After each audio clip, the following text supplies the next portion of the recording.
ఉగ్రవాదం అంతం ఇది భారత నినాదం. కానీ ఢిల్లీ దాడి ఉగ్రవాద సమస్యను మరోసారి కళ్లకట్టింది. 13 ఏళ్ల తర్వాత జరిగిన దాడి దేశ భద్రతకు సవాల్ విసురుతోంది.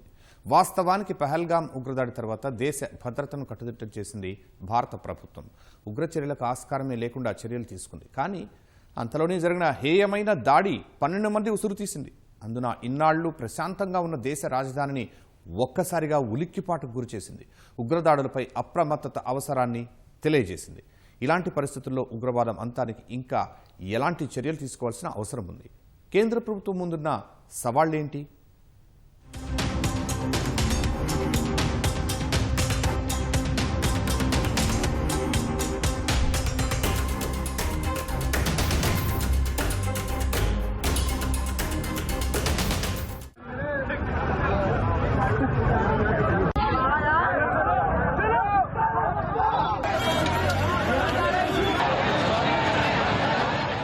ఢిల్లీలో 13 ఏళ్ల తర్వాత జరిగిన దాడి ఇది. కానీ ఉగ్రవాదులకు లక్ష్యంగా ఉండే రాజధానిలో ఇన్నేళ్లు ఉగ్రదాడులు ఎందుకు జరగలేదు అంటే సరిహద్దుల్లో చొరబాట్లపై ఉక్కుపాతంతో పాటు దేశ అంతర్గత భద్రత, ఢిల్లీలో రక్షణ వలయాన్ని కట్టుదిట్టం చేయటమే కారణమనుకోవచ్చు. కానీ ఇప్పుడు జరిగిన దాడి ఆ భద్రతనే ప్రశ్నార్థకం చేస్తోందా? దాన్ని మరింత కట్టుదిట్టం చెయ్యాలనే హెచ్చరికలు జారీ చేసిందా అంటే అవుననే సమాధానమే వినిపిస్తోంది. వాస్తవానికి పహల్గామ్ ఉగ్రదాడి తర్వాత భద్రత మరింత కట్టుదిట్టం చేసింది కేంద్ర ప్రభుత్వం. అంతే స్థాయిలో ఉగ్రవాదం అంతం దిశగా చర్యలు చేపట్టింది. సందర్భం వచ్చినప్పుడల్లా ఉగ్రవాదానికి వ్యతిరేకంగా ప్రస్తావిస్తూ వచ్చారు ప్రధాని మోదీ సహా కేంద్ర మంత్రులు. కానీ అంతలోనే ఎర్రకోట వద్ద జరిగిన దాడి దేశ భద్రతను మరింత కట్టుదిట్టం చేయాల్సిన అవసరాన్ని నొక్కి చెప్పింది.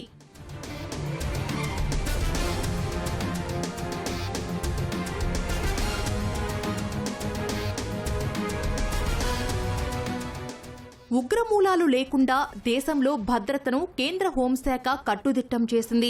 జాతీయ దర్యాప్తు సంస్థ ఎన్ఐఏ సహా ప్రత్యేక నిఘా సంస్థలు, యాంటీ టెర్రరిజం స్క్వాడ్ తదితర విభాగాలు ఇదే పనిలో నిరంతరం తలమునకలై ఉంటున్నాయి. ఉగ్రవాద కార్యకలాపాల కట్టడి విషయంలో కేంద్ర ప్రభుత్వం జీరో టాలరెన్స్ నినాదంతో ముందుకెళ్తోంది. ప్రస్తుతం ప్రపంచమంతా ఈ విధానాన్ని అనుసరిస్తోంది. ఉగ్రవాద నిరోధం, జాతీయ భద్రతకు సంబంధించిన నేరాలను దర్యాప్తు చేయడం ఎన్ఐఏ ప్రధాన విధి.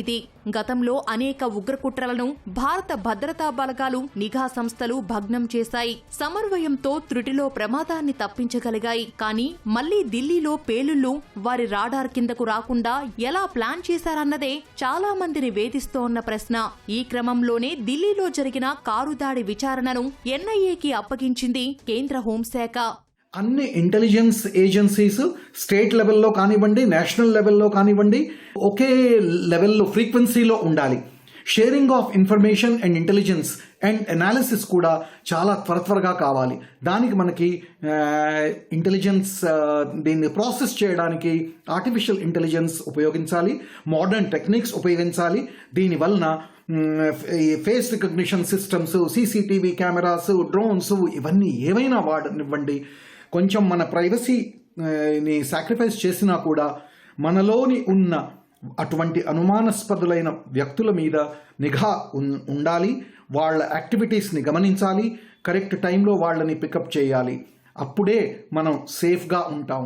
ఢిల్లీ కారు దాడి జరిగిన రోజు ఉదయాన్నే జమ్మూ కశ్మీర్ పోలీసులు భారీ ఉగ్రకుట్రను ఛేదించారు. కశ్మీర్, హర్యానా, ఉత్తరప్రదేశ్ కేంద్ర ఏజెన్సీలు సంయుక్తంగా నిర్వహించిన నాటి ఆపరేషన్లో పేలుళ్లకు వినియోగించే అమోనియం నైట్రేట్, పొటాషియం నైట్రేట్ సహా సల్ఫర్తో కూడిన 2900 కిలోల పదార్థాలను స్వాధీనం చేసుకున్నారు. ఒక రోజు ముందే గుజరాత్లో భారీ ఉగ్రకుట్రకు యత్నించిన ముగ్గురిని యాంటీ టెర్రరిజం స్క్వాడ్ పోలీసులు అరెస్టు చేశారు. 2 గ్లాక్ పిస్టల్స్, ఒక బెరెట్టా పిస్టల్, 30 లైవ్ కార్ట్రిడ్జ్లు స్వాధీనం చేసుకున్నారు. ఈ 7వ తేదీన నిషేధిత ఉగ్రవాద సంస్థ తెహ్రీక్-ఈ-తాలిబాన్, పాకిస్తాన్తో సంబంధాలున్న ఒసామా ఉమర్ అనే మౌల్వీ, మరో ముగ్గురిని Rajasthan anti terrorism squad arrest చేసింది. వీరంతా ఆఫ్ఘనిస్తాన్లోని ఉగ్రవాద సంస్థకు చెందిన అగ్ర కమాండర్లతో సంబంధాలు కలిగి ఉన్నట్లు గుర్తించారు. గుజరాత్ పోలీసులు వచ్చి ఒక డాక్టర్ని అరెస్ట్ చేసి, కారణం ఏంటి అంటే కొన్ని విష పదార్థాలు సొబటైజ్ అనేటువంటిది చేసి మానవహోమం సృష్టించడానికి ఇతను ప్రయత్నించాడు అన్న నేపథ్యంలో అతన్ని అరెస్ట్ చేయడం. అదేవిధంగా భారీ స్థాయిలో అమ్మోనియం నైట్రేటు ఆర్డిఎక్స్ నిల్వలు అనేటువంటివి సీజ్ చేయడం, ఇవన్నీ కూడా చూసిన తర్వాత భద్రతా దళాలు, నిఘా వర్గాలు జమ్మూ కాశ్మీర్లో దాడులు జరిగేటువంటి అవకాశం ఉంది, ఇన్ఫిల్ట్రేషన్స్ జరిగాయి అని చెప్పారు. ఇవన్నీ కూడా ఢిల్లీ పేలుళ్ల కంటే ముందు జరిగినటువంటి కొన్ని సంఘటనలు ఈ డాట్స్ కనెక్ట్ చేసుకోవాల్సినటువంటి అవసరం ఉంది. ఉగ్రవాదం అనేటువంటిది ఏదో ఒక సంఘటన తర్వాత, ఆపరేషన్ సింధూర్ ద్వారా పహల్గాం దాడి తర్వాత మనం చేసినటువంటి ఆ యొక్క ఉగ్రవాద స్థావరాల మీద చేసినటువంటి దాడులు ఏదైతే ఉన్నాయో ఆ నేపథ్యంతో ఉగ్రవాదం ఆగిపోతుంది అనుకుంటే అది పొరపాటు అవుతుందండి. కారణం ఏంటి అంటే ఉగ్రవాదం అనేటువంటిది ఒక ఐడియాలజీ. ఆ ఐడియాలజీ అనేటువంటిది బతికున్నంత కాలం వ్యక్తులు చనిపోతారేమో తప్ప ఆ యొక్క సైద్ధాంతిక భావజాలం అనేటువంటి చనిపోదు. ఇలాంటి ఇన్సిడెంట్లు అనేటువంటివి మనకి పుట్టుకొస్తూనే ఉంటాయి.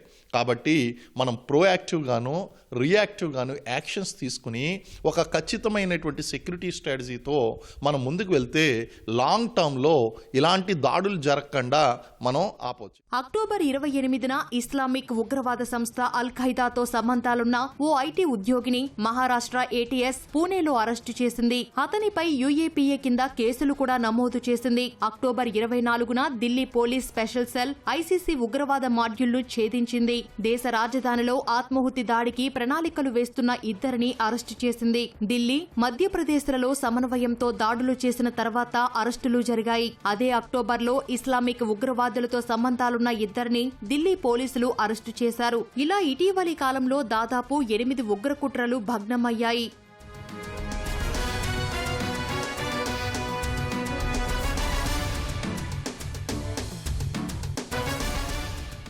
ఉగ్రవాదం నివారణకు దేశీయంగా కట్టుదిట్టమైన చర్యలు తీసుకుంటున్న కేంద్ర ప్రభుత్వం దీన్ని ప్రపంచ సమస్యగా పరిగణించాలని ఎంతో కాలంగా అంతర్జాతీయ సమాజాన్ని కోరుతోంది. ఈ క్రమంలోనే ఉగ్ర స్థావరాల ధ్వంసం దిశగా చర్యలు తీసుకుంది. ముఖ్యంగా పహల్గాం దాడి తర్వాత పాకిస్తాన్లో ఉగ్రవాదుల అడ్డాలను చెల్లాచెదురు చేసింది. లాంచ్ ప్యాడ్లు, శిక్షణ కేంద్రాలు, ప్రధాన కార్యాలయాలను ఆపరేషన్ సింధూర్తో భారత బలగాలు తుక్కు చేశాయి. నిజానికి దాయాది దేశమైన పాకిస్తానే ఉగ్రవాదాన్ని ఎగదోస్తోందనేది ప్రపంచమంతా తెలుసు.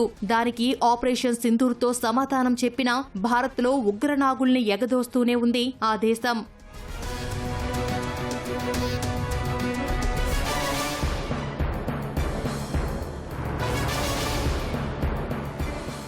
ఉగ్రవాదం అంతం దిశగా ఎన్నో రకాల చర్యలు తీసుకుంటున్నా ఏదో రకంగా దేశ భద్రతకు ముప్పుగానే మారుతోంది ఉగ్రవాదం. ఈ నేపథ్యంలో కేంద్ర ప్రభుత్వం మరిన్ని చర్యలు తీసుకోవాల్సిన అవసరం ఎంతైనా ఉంది. ఇందుకు నిఘా సంస్థలు విస్తరించడం సహా ఉగ్రమూకలపై ఎప్పటికప్పుడు ప్రత్యేక నిఘా సారించాల్సిన అవసరం ఎంతైనా ఉందని జాతీయ భద్రతా నిపుణులు చెబుతున్నారు. దీనికి తోడు నూతన సాంకేతికతను అందిపుచ్చుకుంటే మరింత మేలుకు అవకాశం ఉంటుందనేది వారి అభిప్రాయం.